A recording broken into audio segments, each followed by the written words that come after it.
Hello, and welcome to How to Become a Project Management Professional, PMP, sponsored by Passionate Project Management. I am Belinda, and I will be your instructor as we walk through this session that will go through the steps to becoming a PMP, a Project Management Professional. And you see my picture there on the screen and a lot of initials there. So I do have my Project Management Professional, my scheduling professional, my risk management professional, my program management professional, my certified associate in project management, and my agile certified practitioner. So I am pretty familiar with PMI and all of the different credentials that you can get. Right there represents the majority of the suite, although PMI has Project Management Institute has recently added a portfolio management professional and a business analyst professional as well to their suite of offerings. So I'm going to walk you through how to get your PMP. It is a little bit of a confusing process. It is pretty rigorous, and I know for a lot of people, if you're just starting out and you're not familiar with how to get there, hopefully I'm going to make it as easy as possible for you to get that credential. I do own Passionate Project Management, and we are a training firm that specializes in the PMI credentials and in project management and IT certifications. And we do a lot of free webinars. We offer a lot of resources on our websites. We encourage you to check those all out, and our goal is just to help you get that credential in the easiest way possible. The Project Management Professional Credential is intended for project managers who have multiple years of experience managing, leading, and directing project teams and achieving project objectives. So if you've been in the project management field for a while, whether you have had or haven't had that title, you might not actually be called a project manager, but if you've had responsibility for leading and directing project teams, leading and directing project activities, then you may still qualify. So some people get a little bit afraid of pursuing the PMP, thinking, well, I didn't have that project management manager title. Doesn't necessarily exclude you from that as long as you were involved in leading and directing. And that's kind of a key piece there. You can't just be on a project team, a team member. You actually have to have full responsibility for a portion of the project or potentially the entire project. The PMP is one of the most globally recognized project management credentials. It has been around since 1984. I know personally I've been in project management for many years, I can say multiple decades now, and it is one credential that is recognized globally. So I've done projects all over the world, and the PMP does stand out as being a globally recognized credential, which is nice. We are seeing from a demand in the marketplace more recently, too, that the PMP is one of those mandatory requirements now for a lot of organizations, a lot of firms. And so in order to even get an interview, you must be able to meet the criteria, must have achieved a PMP.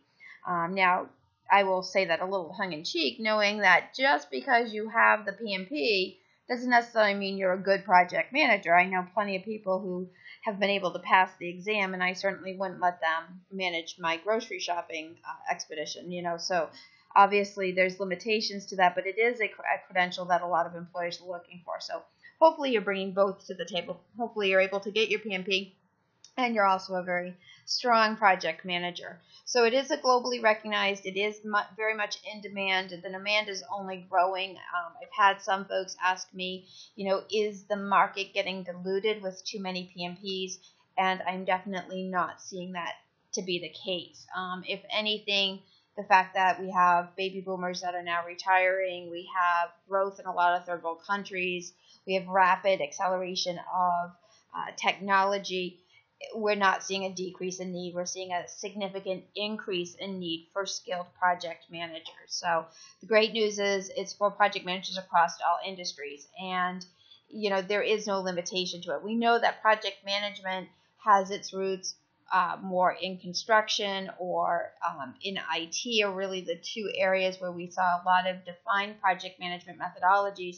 But there are project managers across all industries: healthcare, defense, government, finance, you name it, engineering, construction, there's project managers. And that's the beauty of the credential as well, is that it's not limited to any one particular industry. And so you have that skill set that can apply to the PMP. You can achieve that PMP. You can pretty much go anywhere with it, which is fantastic.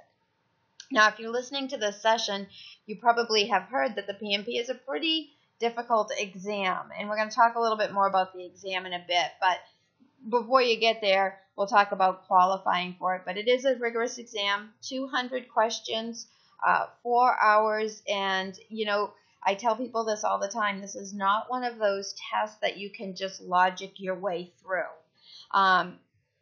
Even if you've been a project manager for years, it's not the type of test you can just go in and figure out. And I'm saying that from a person who loves to take tests. And you can see I have a lot of initials behind my name.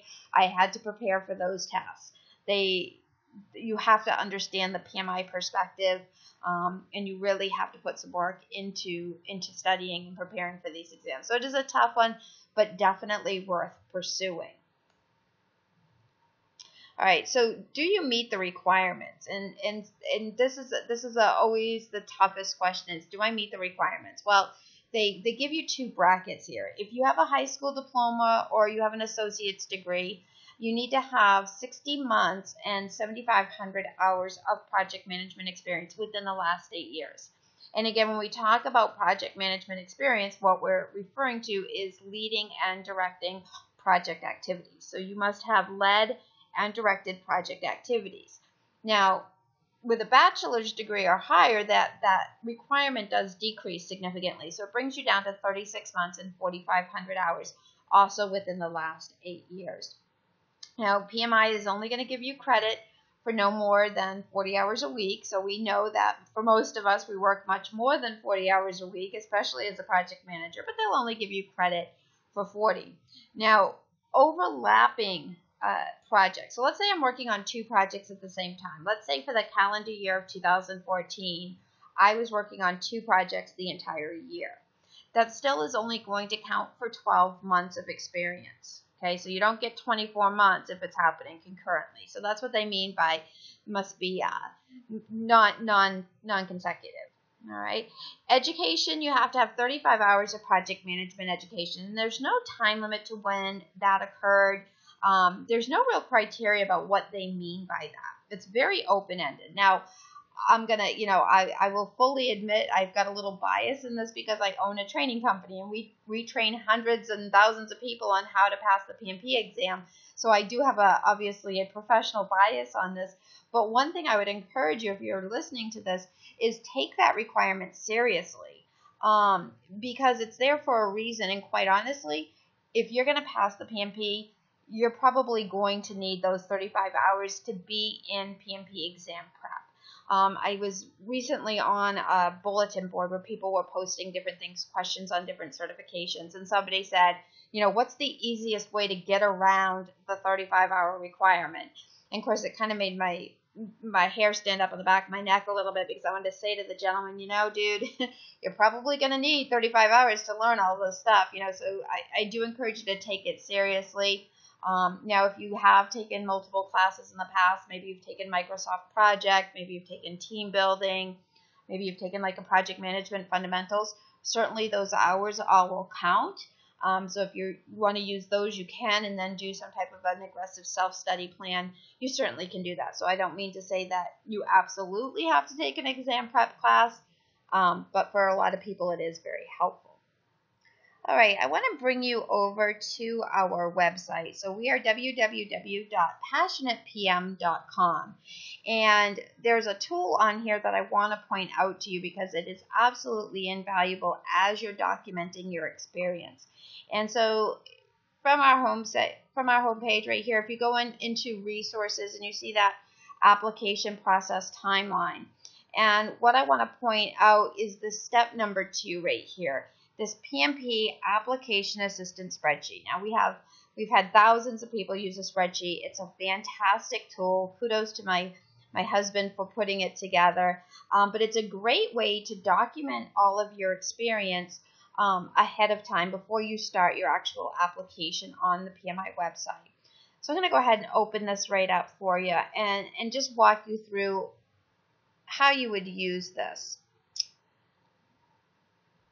All right, so I mean, basic spreadsheet type of information. We give you instructions all the way through on how to do it. And I'll let you dig around in there yourself, but I want to just touch on some of the high points. And the first thing I want to look at, I'm going to just shrink this down a little bit here for us, is this education tab. So let's look at this education tab first, because in here, this is where it's going to start to set up what your requirements will be. Okay, what your requirements will be. So right here on this education tab, you can see I'm down here at the bottom of education. You want to select what degree you have, if you have one. And that will then dictate how many months you have. So you can see right over here in the corner, high school diploma, that's the 60 months, 7,500 hours. Well, if I switch it to a bachelor degree, then you can see that brings it down. Okay, so that's one of the first things that you want to do. Then we're going to go over here to the experience summary. And the next thing that's going to be real important here is to select when you're going to submit your application to PMI. And what that's going to do is just structure this spreadsheet so that it counts your hours appropriately. And so, let's say that we're going to be submitting in January of 2015. Then that's going to just start to code in there. Now, the spreadsheet, and this is people will email us all the time about this, the spreadsheet is locked. The only fields that are unlocked are the fields that you would fill in.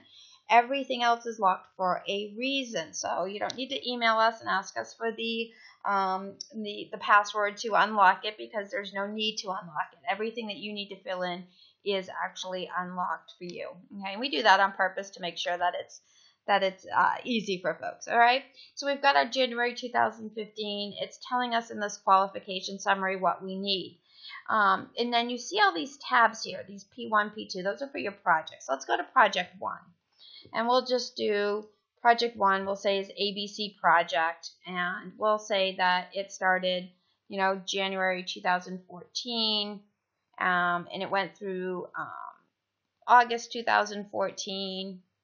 And I'm not going to fill all of this in, but you kind of get the idea here. Now, one thing that you will notice is that the spreadsheet is designed specifically to mirror the PMP application that's on the PMI website.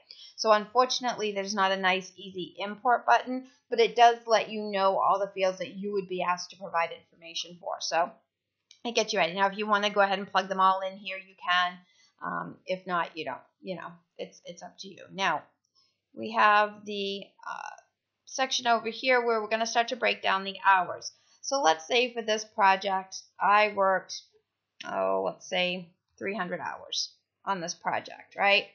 On the application, you're going to have to allocate your hours across the different domains: initiating, planning, executing, monitoring, controlling, and closing. PMI is not expecting you to get to the minute or to the hour or whatever. You can ballpark it, and they understand that you are ballparking it. Now, you don't have to have hours in each domain for every single project, but across all of your projects, you have to have at least some hours in each. So here's where we can just start to estimate. 10% was in initiating. Let's say, 30% was in planning. We'll say 50 was in executing.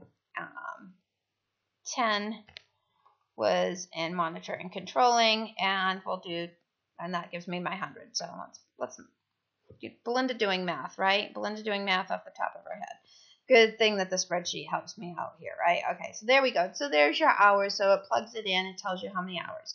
Now, the other piece of this that's going to be really, really super important, and I can't stress this enough to my students and to the people I coach and mentor on getting their PMP, is your project description, okay? This field we have right here. Now, notice that they only give you between 350 and 550 characters. So this isn't words, this is characters.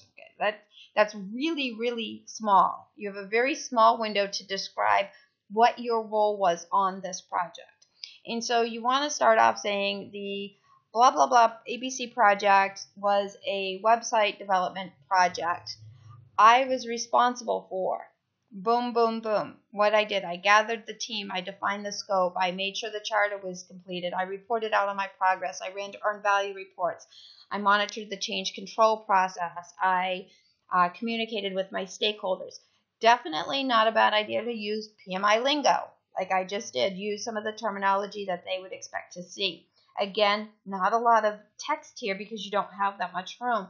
The one thing you definitely want to be able to convey in your 550 characters is that you owned these tasks, that you were directing and that you were leading. And make sure your project is truly a project, not operations. If it's operations, they're going to disallow it, and you lose that time, you lose that credit, okay? And then the final sentence will be, project delivered successfully, or whatever the case may be. So that definition, that description is very, very, very important, okay? So really take some time and make sure you've got those made it very clear. And they may all sound very similar. You may have 10 projects that were all very similar, so the description may sound exactly the same. That's fine if your role was exactly the same. All right, so now let's come back over here to our experience summary sheet. You can see that my ABC project did populate. There's my time. So it did give me 8 months of experience months, and it gave me my 300 hours. All right, and you can see it broke it down in there. So then you go through and you continue to add your projects, and it will continue to fill in. And it is hard-coded to only allow you 40 hours per week, not allowing you to qualify concurrent projects as far as the months go. So this is a great, great, great tool. Can't stress it enough. It's a good way to get your stuff organized. And remember, keep it simple. Don't put more information in there than you have to. You don't get extra credit for extra projects. So put enough to qualify. You don't have to do any more, okay?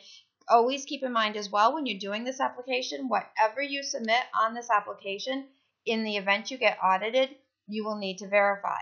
So if there's something on here that you don't have anybody that can sign off on, or you don't have a training certificate or whatever, don't put it on here. Okay, if it's on here, it's going to have to get verified in audit. And I always tell my students, prepare for audit. Just assume you're going to be audited. Better to have good news and not get audited than to have a bad surprise and be audited. So again, that's on our website. It's our application assistant spreadsheet. Very valuable tool. All right, so let's say that you're walking through, maybe you're starting to plug things into the spreadsheet, and you come to that realization that you don't meet the requirements. Okay, couple of things here, and this will be Belinda Fremo getting on her soapbox a little bit. Don't lie. If you don't have the experience, you don't have the experience. We want to protect the integrity of the credentials, so make sure you're only submitting legitimate experience. So what options do you have? Option 1, you can take the CAPM, the Certified Associate Project Management. This is a great, great certification. I think it was brilliant that PMI launched this. It's a great, I would consider it entry level, but don't let that phrase fool you. This is still a very difficult exam, and it's still a very much respected certification. So it's not like the easy way out. Trust me, the CAPM is, to me, difficult in a different way, but as difficult as the PMP, just in a different way, okay? So definitely consider that one, because for that one, you don't need the years of experience. You just need 23 hours of education, which, again, I will encourage you to take at least 35 hours to learn the PMBOK guide, or 1,500 hours of project experience just being on a team. You don't even have to be a project manager. Option 2 is seeking out additional experience. Maybe you just put it on hold for a little while until you do meet the qualifications. Now, one thing I find is that a lot of people actually do qualify, but they don't think they do at first. So sometimes I'll work with students and candidates to analyze and evaluate their past experience, and we'll be able to find projects in there. So dig deep, look around, consider the work that you've done, because you may have multiple small projects that do count. If you don't meet the education requirements, but you meet the experience, well, again, take an exam prep course. I strongly recommend that. Again, I obviously am, full disclosure, I'm biased on it. There's a reason we offer them. We find they're valuable. I think it's a tough exam. We have a lot of students that go in, take the exam, do not pass right away, end up coming to us after the second try, and that's unfortunate. So, be prepared going in. Or take a mix of courses to total your 35 hours. Just note that your education's got to be completed before you can submit your application. Now, if you are evaluating exam prep providers, one thing you always want to check on is, do they offer some type of a free pre-course training that you can take to get your hours before the boot camp? So that's something that we at Passionate Project Management do. If you sign up for one of our boot camps, we give you access to a great foundational course that gives you your 35 hours. It's an on-demand course, and it's a great pre-step to taking the boot camp. So always check that. So that's a great option. All right, so completing your application, we talked about using your spreadsheet there. Evaluate your experience. Make sure that it's within the last 8 years. Again, your education can be at any time. Document your experience and calculate your months and hours. And again, I showed you that application assistant spreadsheet. Create your profile on PMI.org. And then from that certification menu on PMI, you'll select Ready to Apply, and you'll complete your application. Now, as you're going through, there's no save button on the application. That kind of gets people sometimes. As soon as you go to the next screen, your information, your data in there is saved, and they keep it in there for 60 days. All right. Submit your PMI PMP application, and once you submit that online, it is going to take 5 business days for your application to be approved. Okay, so you'll be just waiting for 5 days. If they don't approve it, they may send you an email and say, hey, we need clarification on something, or maybe this doesn't qualify or whatever, and they'll allow you to fix it. If it is approved, then you'll get the email that will instruct you to pay your examination fees. Now, examination fees, this is pricey. It is $405 for PMI members and $555 for non-members. Okay, membership is $129 a year. So you don't have to be a math genius to figure that one out. It makes sense to be a PMI member, especially the first year. So I strongly encourage that. Plus, you get access to a free digital version of the PMBOK guide. And the PMBOK guide is the basis for the PMP exam and the CAPM exam. So always get your membership the first year. It just makes sense. Okay, now here's where you really got to be paying attention to me. All right, hopefully you haven't checked out yet, because this is a really key spot, and this is something that stresses people out to no end. You shouldn't take a sigh of relief when your application is approved. That does not mean you've passed the audit hurdle. The audit selection process occurs once you pay your fees. PMI is not stupid. They want to collect their money first, and then they're going to let you know whether you've been audited or not. Okay? So when you pay your fees, there's going to be an auto-generated email. Literally, pay your fees online, hit refresh on your email box. You'll get an email from PMI. It's either going to have your payment receipt and what we call your eligibility ID, which is what you're going to need to schedule your exam, or you're going to have an email with your payment receipt and a notification that you've been randomly selected for audit. It is randomly generated. 1 in 4 applications get selected for audit. So be prepared. Okay, so when you get that first email that you've been approved, that's not the audit hurdle. The audit hurdle doesn't come until after you pay your exam fees. All right, so let's talk about this audit process, because this freaks people out. That word audit just always has a very negative connotation to it, doesn't it? Nobody likes to find out they've been selected for audit. Okay, and this is coming from someone who's been selected for multiple audits over her lifetime. Okay, audit just is not a fun, warm, and fuzzy word. All right, so just know 25% of applications are randomly selected. This is how they protect the integrity of the credential. I happen to support the audit process. I've been audited on multiple credentials that I've pursued.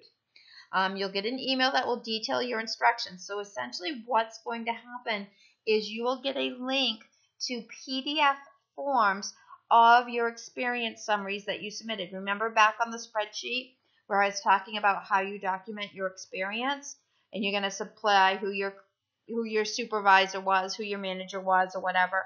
They will have to print that PDF off. They will have to sign it, put it into an envelope, seal the envelope, sign on the back of the sealed envelope. That way they know, PMI knows you haven't tampered with it. All right, so be thinking about this when you submit your application. Make sure you have somebody available that can sign off on your experience should you get audited. I recommend giving them a heads up. Hey, I'm submitting for my PMP. There's a chance I might need you to sign off on my experience. Here's what I'm submitting. Okay, so give them that heads up. So be thinking about that when you submit your application. Okay, be thinking about who can sign off. It may be somebody in HR. It may be your current manager, supervisor, customer, but again, be thinking about that ahead of time. You'll collect all your forms along with a copy of your college transcript or your diploma, your training certificate for your 35 hours, and then you'll put that in one package to PMI.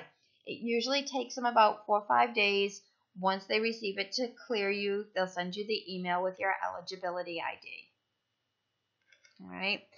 Once you get your eligibility ID, that's what you need in order to schedule your exam. So you're going to go online to prometric.com, and with your eligibility ID, you can find a convenient date and time to take your exam. So they're not only offered at certain time windows, it's offered all the time, every month, every week, every day, multiple time slots, different locations. Now, depending on where you are in the world, different sites have different availability. In the U.S., it's pretty easy availability for most metropolitan areas. In Europe, it's a little tougher trying to find a spot. So again, be keeping that in mind when you're trying to figure out your timeline for preparing for the exam, is it could take you a couple weeks to get in to a site.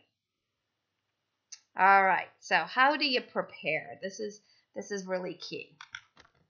All right, so how do you prepare for your exam? And obviously there's a lot of opinions out there. So I will be very honest with my opinion on it, and but there are a lot of different there's a lot of information out there. Some of it's true, some of it's not. I think the one thing that I want you to take away from this session is everybody's different. Everybody has their own obstacles to learning. There are people that can pick up the PMBOK guide, which is probably one of the most boring books in the world, and go in and pass the test. There are other people that need to study for a year and take maybe multiple classes. So it really is up to you as a person and where your strengths and weaknesses are. So I think, the first thing is have a realistic expectation of yourself. I consider myself a pretty quick learner, and I'm a good tester, meaning that I don't get the test anxiety that 99.9% of people get. So that definitely gives me an advantage to it. Other people, they really struggle with that. There's nothing wrong with that. So be honest with yourself and know what your strengths and weaknesses are. Establish a timeline for achieving your credential. So set a date and push towards it.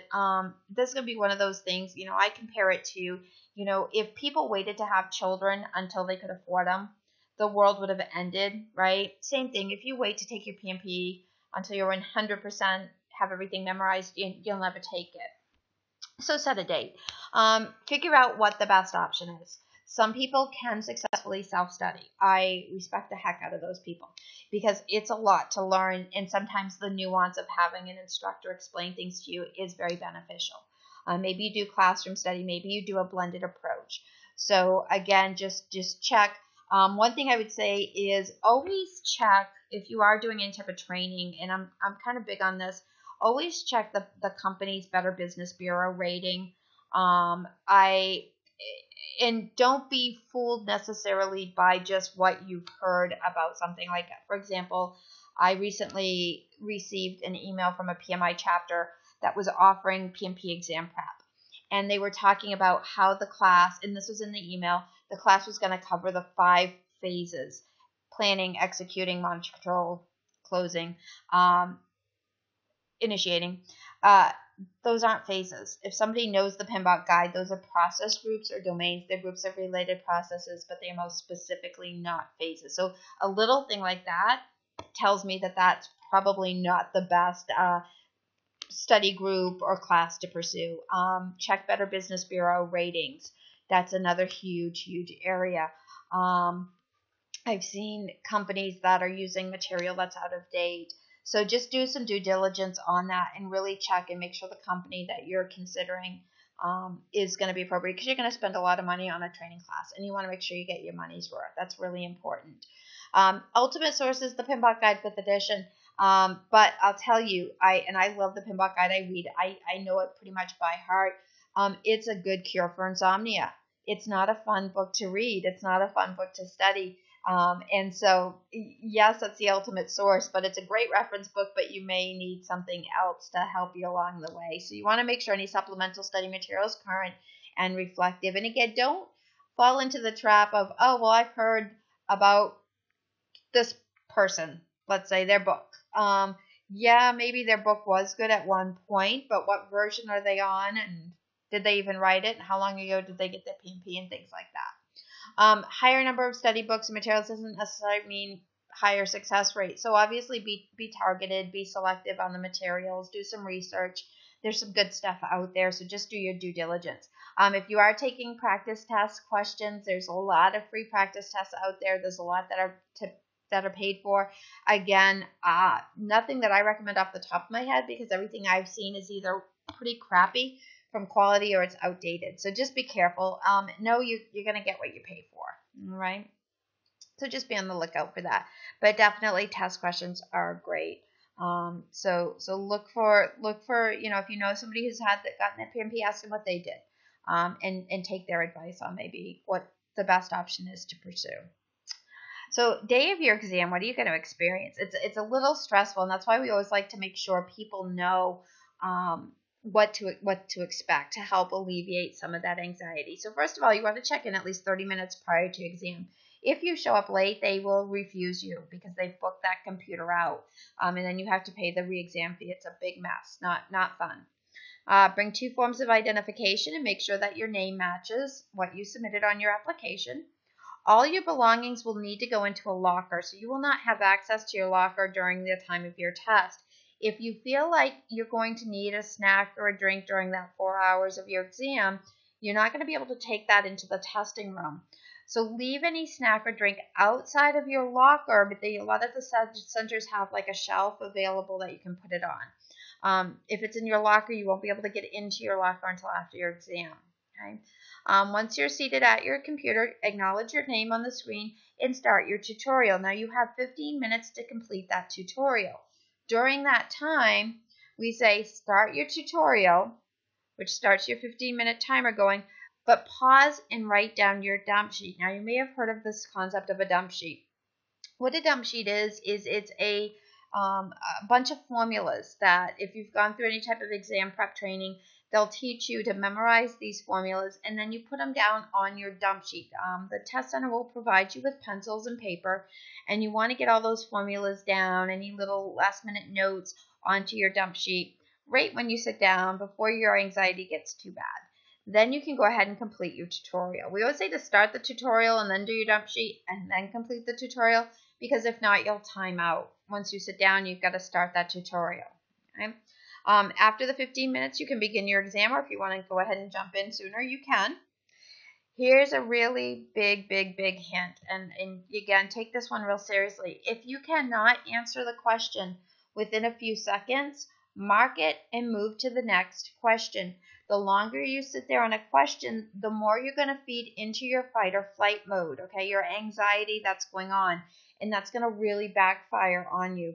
So if you can't answer it quickly, mark it and come back to it, okay? It's a real important thing. Time is of the essence on this exam, and a lot of people run out of time. Keep in mind that if you do need to take a break, use the restroom, get a drink, your clock's going to continue to run. So you want to be obviously pacing yourself well. Make sure you answer all questions. Questions left unanswered will count against you. Submit your exam. The computer's going to gurgle. You're going to think maybe they've lost your results. And then all of a sudden it will pop up with a survey. You answer the survey, it'll gurgle again, and then it will tell you right on the screen whether you've passed or failed. Then you go out to your front desk. They will give you a printed copy of your exam results. It will be either pass or fail, and then you will have your proficiency scores in each of the 5 domains. So there is no percent score anymore. The passing score is not known on the PMP. PMI does not release that. You will have a proficiency score of below proficient, moderately proficient, or proficient for each of the 5 domains. All right. Typically, you need to get at least moderately proficient in the 3 big domains of planning, executing, and monitoring, controlling in order to pass.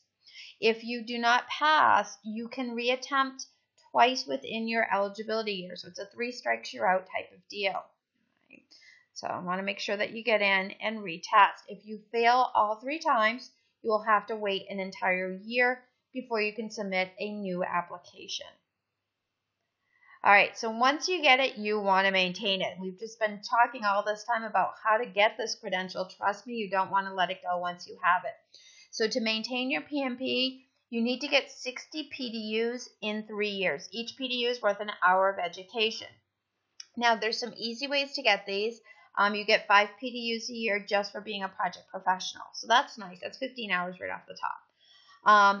Category A and Category B PDUs is unlimited. So PMI kind of does this little thing where they say, okay, Category A means that they came from REPs or PMI chapters. B is other than PMI REPs, registered education providers, or chapters. Doesn't matter whether they're A or B because you can get unlimited hours from A or B. So it doesn't matter whether they're REPs or chapters or if it's outside education. You get some for self-directed learning, creating new knowledge, volunteer service, and like I said, working as a professional, but C, D, E, and F PDUs are limited, right? And you report all your PDUs right on PMI.org. They make it pretty easy to submit them, all right? So that is our session on how to become a PMP. I hope you found that it was valuable. We'd love to hear from our friends. And so if you want to reach us, you could definitely contact us through our Facebook page, which is facebook.com/passionate.pm. We have our Twitter account, which is passionatepm.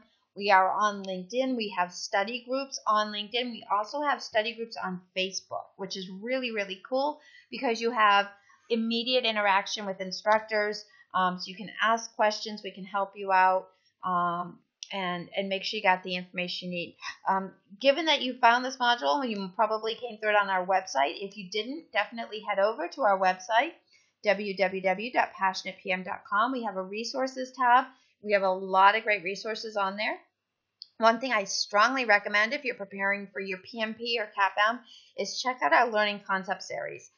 We've got tons of videos, very common concepts and topics that come up on the exams that people need to understand. And all of that, of course, is free to you because our goal is to make as many project managers certified as we can. We are a BBB accredited business. We have an A+ rating. And again, if you are pursuing any type of training, always check out their BBB file. Always check out what their rating is. And make sure you're going with a good company. We wish you the best of luck, and if you have any comments, suggestions, or anything else you would like to see in one of these webinars, please feel free to reach out to us. Good luck on your exam.